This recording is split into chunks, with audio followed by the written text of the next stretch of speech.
umfana yethu sisibile wasenda sabana namu lesikole amehla sokukhayisela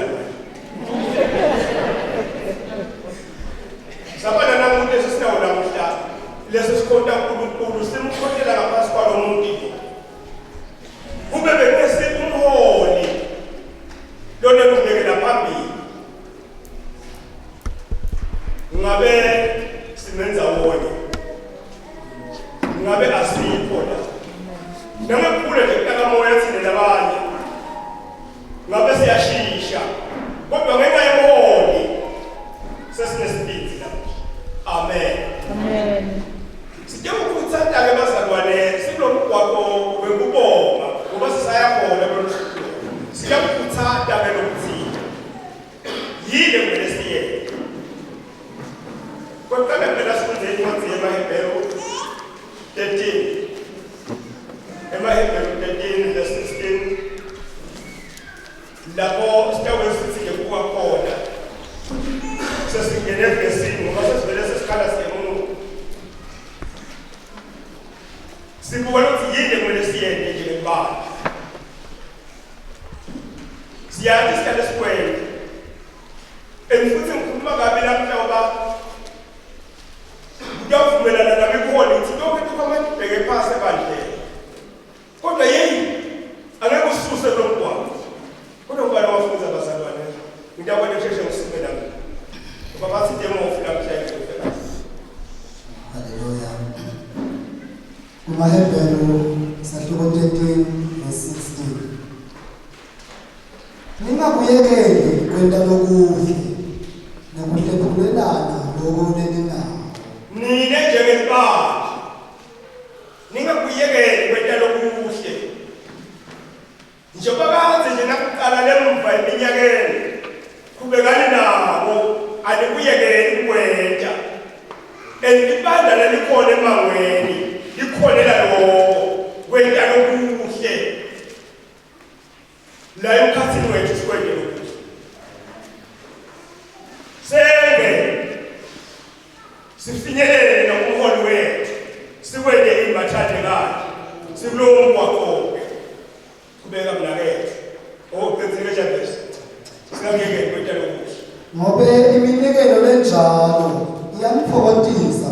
yeyi iminikelo lenjalo lekwenta lokuhle kuhlephunelana iyamthokozisa uNkulunkulu njengelibandla ke sikulomgwaqo lokuthi sifuna ukuhlephulelana nemholo hayi angevakala sonke sihlanganyela siyawuhlephulelana nani na nemholo lebandla manje kulala abantu asitshela ngalokho sikuloyo mgwaqo bathandekayo sithi-ke letinqondo tethu asitivusele lokho asikulungele lokho kuyakuhlephulelana naye ngicela ungasho ukuthi wena kakho lenjodi kuphela abuyisa lenjodi hlephulela ikhathi utambona umfundisi wakho nakade njodi ndawuzimbona lokhu ujabula kanganani semgwaqweni hey sisemgwaqweni hey umgwaqo lo mkhulu kakhulu Galatia 6 verse 6 sona sinomgwaqo nje bazalwane sesingena kahle kakhulu Galatia 6 verse 6 saphela kuyashesha bathe demo Akuthi lowo lofundiswayo nelivi laNkulunkulu ahlethulelane ngetimfeni tonke letinhle nalowo lamfundisayo. lona lofundiswa livi laNkulunkulu unikwa umthwalo wokuthi ahlephulelane yena nanakulamfundisayo etimfeni tonke letinhle akube khona lelo kuthiwa kuhlephulelana ukuhlephulelana nabantu nanakulamfundisayo sinenhlanhla ke thine sinayo nafundisayo mhlawumbe nawuyiva nje ukukhuluma kusho kahle ngathi ngingumkhiqido wakho yebo kumele kube khona kuhlephulelana nakho uma namhlanje ukufaka nje lo mnikelo ufaka egameni lekuthi ngiyalela pha kumele sawuhlephulelana naye khona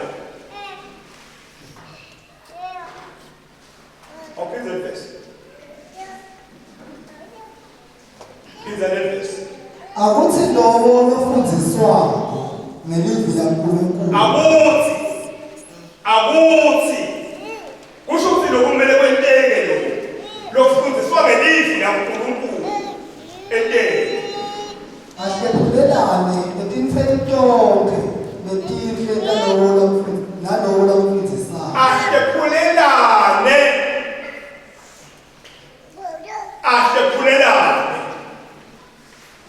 kulento lesiyifundzile bomake bethu into labadondele phakathi sekusilahlekelela njani ngoba besinayo into bomake bethu bebasina basiphaluka abese kuyakhangela athi ngihlephulele bebasifundisa lembili ethi lokunikela utho phinde ubuyisele kuye so sinanomqondo lalamuhla lokuthi akahlephulelane lolufundiswako nalakamfundisako ethinto entokweni njani ethi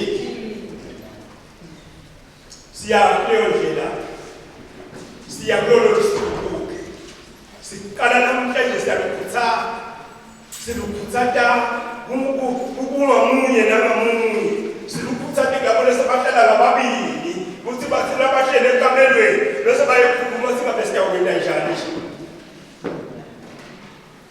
bese ngiyakibuka esikhumeni sami semadoda athi ingabe laba bebethwe kufuneka 250 ababethi badawusile basebashile nabe bathi kufuneka 250 vele 250 udawuma kanjani uzabe khona hayi basithi bakusikhuluma manje ngoba khona lekumele kwenteke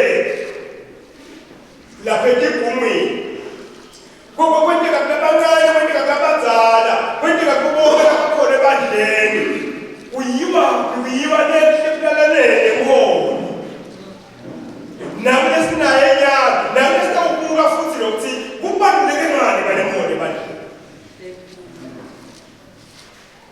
lona lokufundisa livi laNkulunkulu yakho isibalulekile lokuthi nje akufundise livi wena awubalungiseleli lutho wena akhambe kwenkosi yami levesi la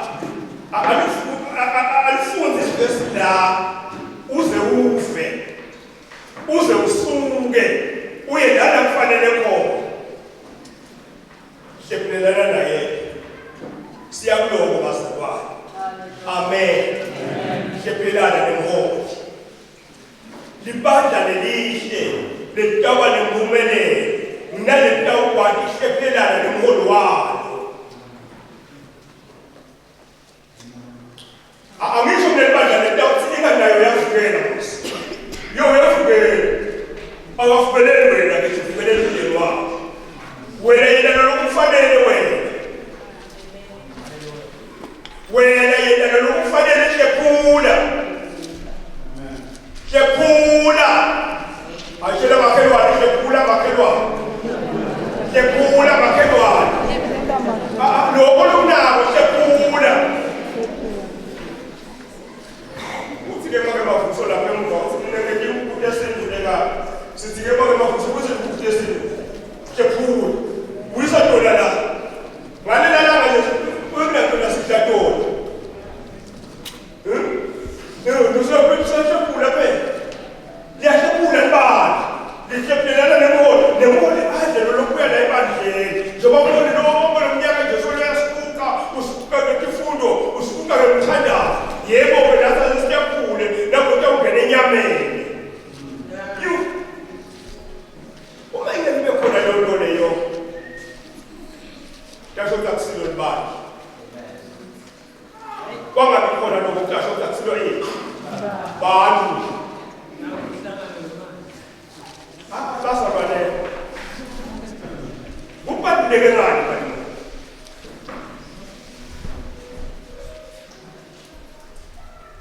kubaluleke ngani bani sasivile ukuthi lolo fundiswa kwaliva kahlephulelana akese sibone ukuthi kubaluleke ngani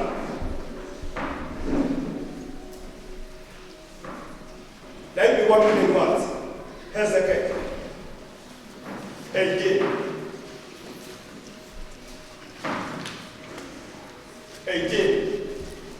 Kami verse 4, kami verse 5.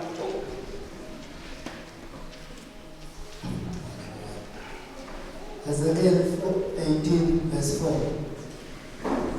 Ngoba wonke umuntu lophefumulako wami uyise kanye nemsa wakhe bonke ngokufanayo bami.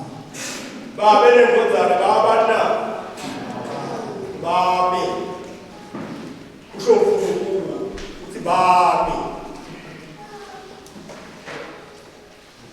Bengifuna sizulu njalo manje ngisithola.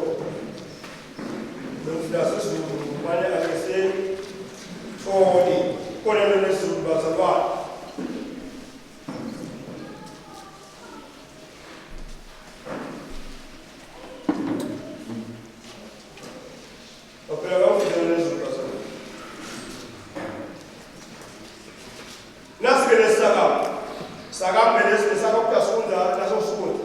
Beka yonke imiphefumulo ingeyakho. Umphefumulo kayise njengomphefumulo womntwana ingeyakho. Umphefumulo owonayo uyawuthi.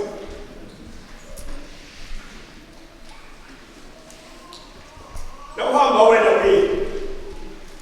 umphefumulo. Uphila wena umphefumulo.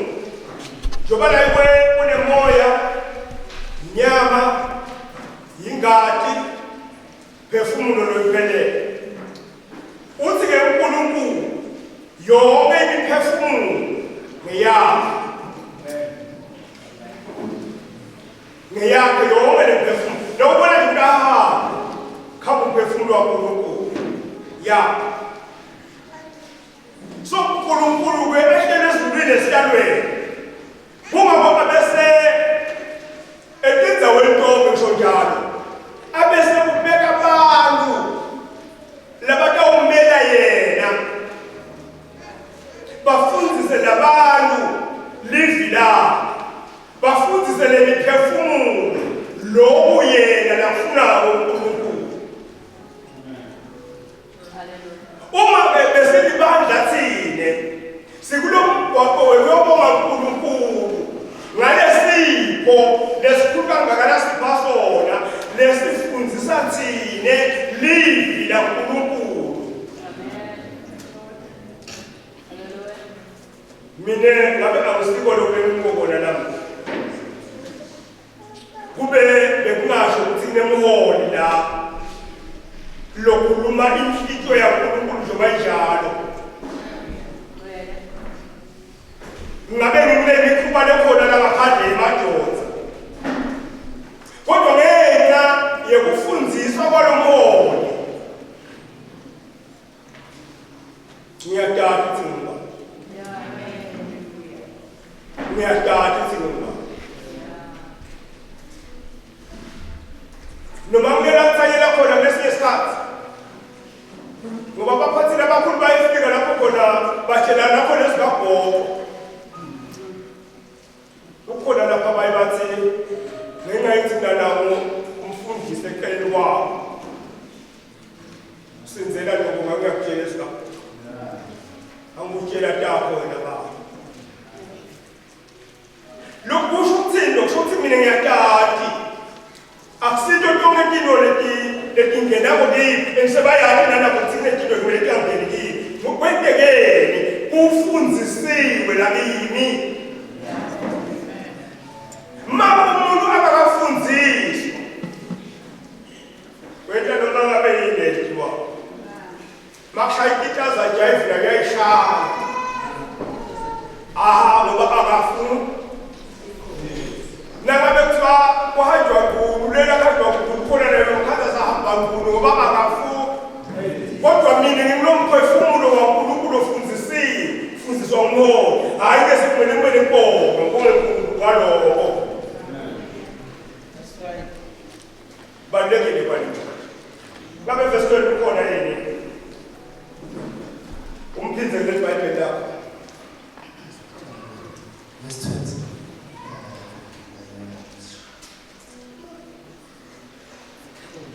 Verse 20. Umuntu lobonayo nguye uyawufa. indvodzana ngeke ibe kufana licala leyise. Umphefumulo onayo wona oyokufa. Uyabo ngosuthulo umphefumulo.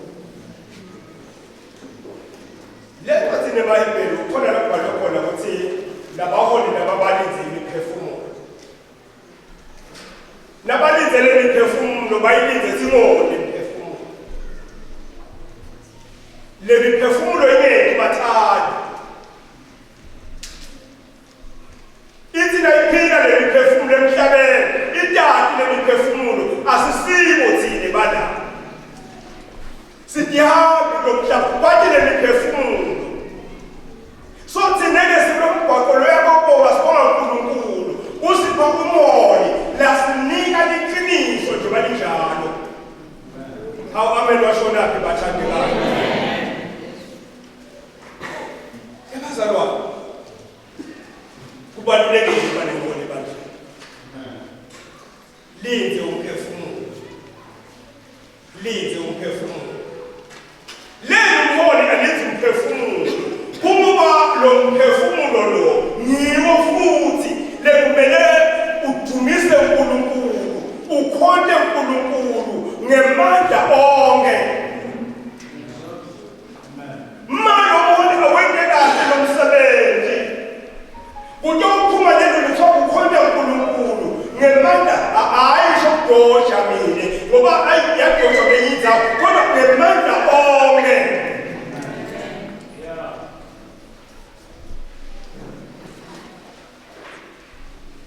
Sebenzo mo. Kutsatha. Asafundisa bese uyakutsatha. Nami nje ngatamula lekuye noma ngaze ngitamula abana bedakeni. Kodwa libuye bathi nasentamula. Bathawu ngemandla. Bathi ngemandla. Sibethembe khona la. Usho yena nomo. So ngenxa yakamandla lawasho noma uphuma ungena lamuhla lapho kodwa nginesibindi sethi uyalibona ikhona la kuNkulunkulu.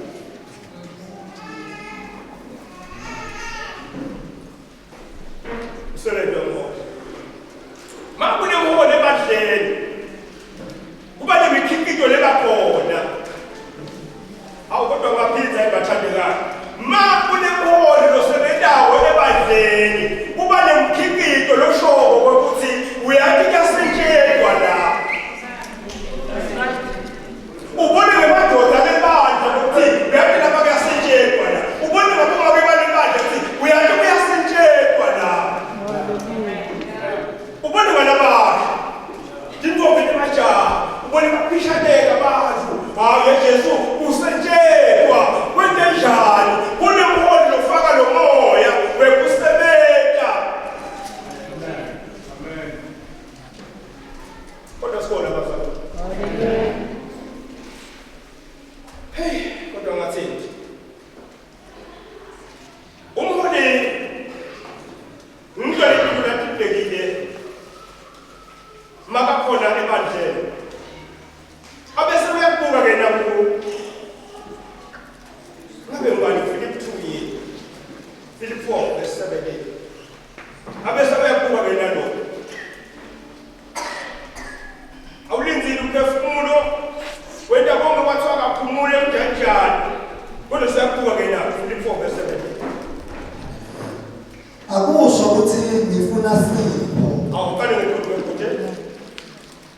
ngobe noma niseThesalonika nake nakuphumelela kusipho. Oh, indajana na. Ukubone bazalwane labenda intolele. Bathumela usito bathumelela bathumela usito bathumelela umoya. So yakhuluma ke nomoya ukubeka kulo. Hayi kabi kuphela nje. Akusho ukuthi ngifuna sipho. Kodwa ngifuna isithelo saso. Hakuthi. Akusho ukuthi mina ngone ngifuna yini. Awufuni sipho mina. Kodwa khona lelo ngufunako yini. Kodwa ngifuna isithelo saso. sekusona sitawukwazisa inzuzo yini. Ngifuna sithele. Ma umholi akhona ebandleni. Ubese uyasifuna sithele ukusibona. Amphenzi lasekhaya. Uyasifuna sithele ukusibona umuntu. Nangabe umholi afuna ubona sithele.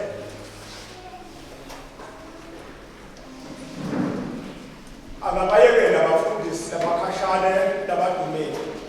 Abese uthatha wena bethi mani. Njena nalekhathi. Ufuna bona yini? Kona sithele afuna usibona. Uhlanyele la. Sakhula lesidaba. Abahlanje bakhe babonakala. Egcine zofuna ini? Sithele. Kodwa umlimi lobalima mahala esinini. Kodwa alimele ukuthi nje ufuna hlahla mahala benze sithele. Wonke umlimi lolimako ulimela sibele sithele. Kulokula kulimi. Idale besithathu. Akusho ukuthi ngifuna sipho. Yo, Kodwa ngifuna sithelo saso. ngifuna sithelo salesipho. Uma nikunika sipho ngetuka lokufuna sithelo, kukhona sithelo ngasiyasibona. Siyabonga kwakho bazalwane. Kuneyigeji ke njena abantu asitshela ngayo. Lapho kumele bese vela sithelo khona. Yo. Kethile verse. Lesinusona sitawukwazisa inzuzo yini. Uthi ke lokubani lesithelo lesi nasisivele la idini siyakwazisa izibuzo. Angake lawo lesibokube akwamele ndoda ngalapha babathi kubhela. Angake lawo lesibokube lapho esele. Kuthi lesithelo sitawubonakala yini? Ngabe lezinto zitawuvela yini? Ngoba sibokubhela, elikubhela ivamisa. Akungelutho. Yeah. Lesilothe ukhulume lapho. Oleleje, balami olele. Ngese. Yini bakubhela? Kufuna ukuthi makuna lokuhle empilweni, haya kuteka ingedwa. Yeah. Nasomele kukhiphe kuyise kumfundisi. Uyasebenza mos. Ukhuluma ngokubhela mina. Kodlela kwesakhe. Hawu mfundisi thula sibusiso mfundisi. Asithule umfundisi sibusiso. Yehlekile hawu ngeke emsebenzini. Asasawena umfundisi lo. Hayi sifele kubonakala isithelo. Hayi ngeke. Wami. Nengane zami. Nengane zami yini? Ngoba sona ngibona nje. Ubhela. Nakho lezingane lapha. Dikhala kulabashaya. Kodwa nakashila abantu ukuthi ngezingane zami. Nakho kodwa nakuthanya ayithola la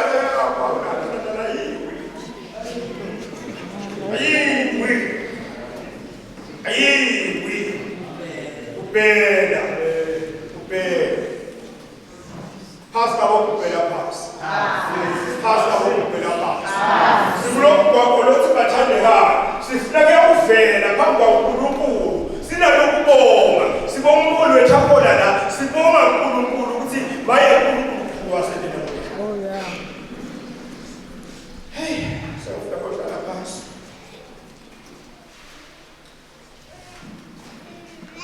Sebenza umholo.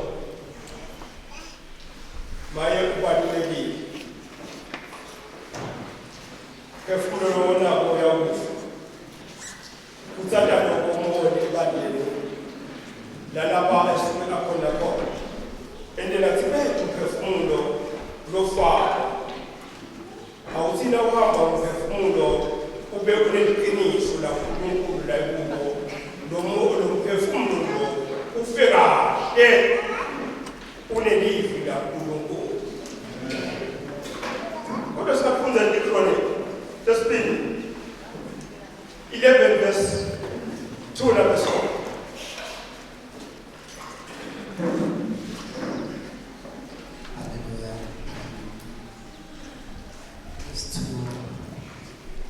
Kwafika livi laSimakadze kuShemaya umuntu waNkulunkulu lathi tshela Yehova wami umsana waSolomoni inkosi yakaJuda nawo onke ema-Israyeli akaJuda nawakaBenjamini ukuthi babele ufika nini kumuntu waNkulunkulu yabona ukuthi sikhuluma ngomuntu waNkulunkulu lolo hlala emana ngomuntu wabantu uzubona ukuthi waNkulunkulu angeke nje nomyeke bese ulibambisa lokuthije akathengeki umuntu wa kungathiwa umuntu waNkulunkulu kusho ukuthi iqiniso laNkulunkulu libeka njengoba lini kungathiwa nje lona mgalajane wakho utakukhulumela wena njengoba elikushawa lenhloko yenkosi lelivike lalifika kulo muntu waNkulunkulu lo kuthiwa ngatshele lenkosi atshele nalesizwe uthini naku lokushiwo nguSimakadze uthi ningaphuphuki uyakulwa nabomnakeni ningene njani nabathandekayo umsebenzi wemoli lo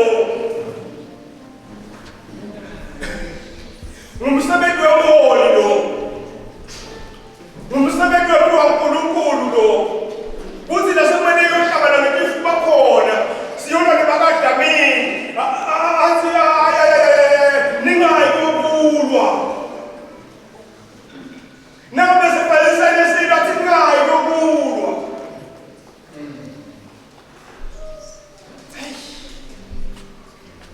manje ubonana la uyakuthatha lo lethe nje bawujala abese uyakugijimisa sewuyakumikisa lena kufanele khona ngoba asatshe nje loNkulunkulu kubeka hambani niye emakhaya enonke shothi jikana salale ngilandzele nalapha banandzele nani ngalapha ninandzeke kubuyele kuphi yohlala emakhaya ngobe lokhu kungumuno wami sepe kumunwe la kubeka futhi ngako balilalela livi laSimakadze babuyela emakhaya abo ufesibani kubeka bangabe basaya kuyawuhlasela Jerobowamu benda njani basona balalela yini lelivi litenemholi livi lelitenemholi maka Israyeli bahlonipha futhi nebesikete sahloni banjani sinayishaka maNkulunkulu asibehloko lwemoli lolu khuluma lini naNkulunkulu zobalijani sikete sahloni banjani livi naNkulunkulu enama benkulunkulu asebeke bandleni wethula kona lokho lokushiwo uNkulunkulu ngiyakufuna lokho angikufuni lokho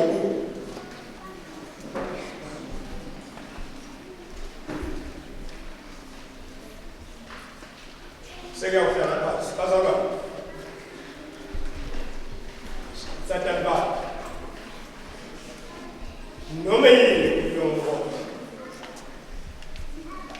phela sathi ukuthi akakhulume egameni lakhe kodwa ukhulume egameni laNkulunkulu